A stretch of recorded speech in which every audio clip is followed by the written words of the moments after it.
When was the last time you had a real conversation with your parents about friendship, love, and even relationship? In our African homes, we rarely have these conversations. Boys are told to focus on their studies, and girls are told to avoid boys and avoid anything that even looks like a boy. Welcome to Weekend Vibes. I am Ijoma Gloria Nibu, and with me I have Reverend Father Augustine Eleke. Thank you for having me, and thank you, viewers, for staying tuned with us. Thank you. So, on today's episode, we are talking about the parents. Are the parents talking enough? Are they having conversations with their children, or are we just allowing our children to go out there and explore by themselves and expect the best out of them? I would say that it is something that every person will answer by themselves, because you cannot be in every home to know what the parents are saying and how they are saying it. But the things we see in the society can make us to, conclude with certain assumptions that some parents may be talking enough and some may not be talking enough. And when you see the things we see in our children in this age, you will probably say that what has contributed to what they are, by way of either they are good or they are bad, is dependent on so many factors. It could be that the parents spoke a lot, and then the children are able to learn from what the parents have said, and it helps them to become better. It could also be that the parents did not speak enough, and then the children did not learn as much as they could learn from the parents, and then they got corrupted along the way. It could be that there are persons who have also impacted in them negatively, by way of peer influence and the rest. So it's something that the encouragement will always be that parents should speak to their children and let them know what is right to be done at different times. And then if that parental guardian follows through in the journey of the child from birth to the point when the child leaves the parent, the foundation you have laid in the life of your children will become what will guide them, even when other factors are coming to take it away. Okay, so like you said now, the foundation matters a lot. Why would you say parents shy away from having love relationship talks with their children, especially the male and the female children? Sometimes I think it's all about how they themselves were formed by their own parents. If your parents who gave birth to you did not teach you anything about love, relationship, and all those things, you may end up not even having the strength to even teach your children. And then it depends also on the level of information that they are exposed to.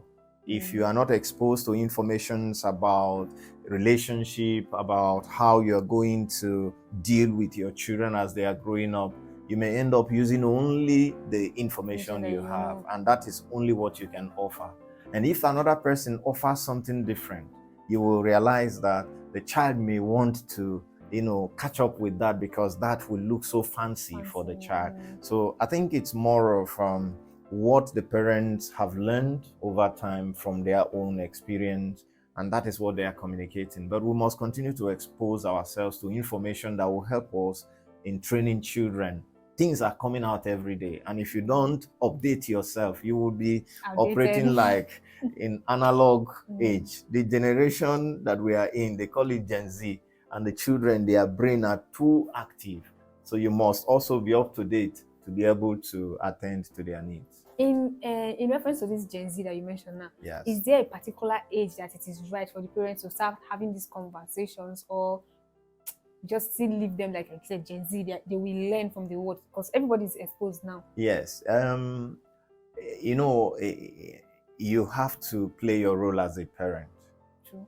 Yes, as a parent, you guide your children as they are growing up. They grow under you, and it is what you bring to the table that they know and they learn. You don't just say, okay, go do what you want to do. Give them tablets, give them remotes, give them television, then they can navigate anywhere. You have to put parental control in what they are able to put into their mind, because every age has something that has to go into their brain. So if you don't control it and you allow them to take what is more than what will go into their brain, it will destroy what they will become. So you don't just say, because my child, he loves watching television. You just let Let him him go. be at his own time, do it at his own time, live his way. No, you have to put that control. And then don't forget the fact that when a child is growing, he gets to that point where the child begins to reason. That age of reason is always the good time to start to communicate. You have to make the child to be your friend, where the child will be able to, in his or her curiosity, they ask questions and you're able to answer their questions within their level of understanding. You don't put too much information in their brain more than they can carry. So you must follow it as it comes. And once you're able to respond to their questions and tell them this is this, even when they bring certain things to come that is not okay for them, you address it and make sure that they are comfortable with your answer. And then seeing you as a friend, as a guide, they will be able to follow through with what you are saying. I agree with that actually, because if you are able to have these conversations with your parents, you yourself, you have guidance, and it makes it easier for you to be able to relate to people outside, and emotional intelligence even grows too. Oh, and on that note, will you say we are raising emotionally intelligent lovers or emotionally unavailable adults? Well, if you don't give people the right information, they may just grow not to be committed to the things that has to do with friendship and love in the positive sense. And so I will say that we may be doing the latter if we do not, give that attention to the children. But we must also take note of the fact that training a child involves a lot of work. These days, some parents will leave the training of their children to the maid or the ward in the house, or even to teachers.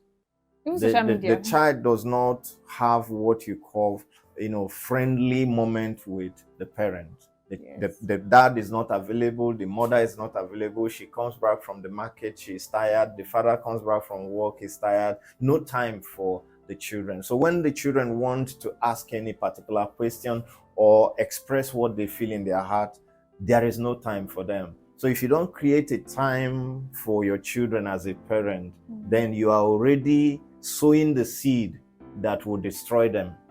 So you must be available for them as they grow through you, so that when it is time for them to leave you and continue their life as adults, what you have sown in them will become the foundation that they will carry on with.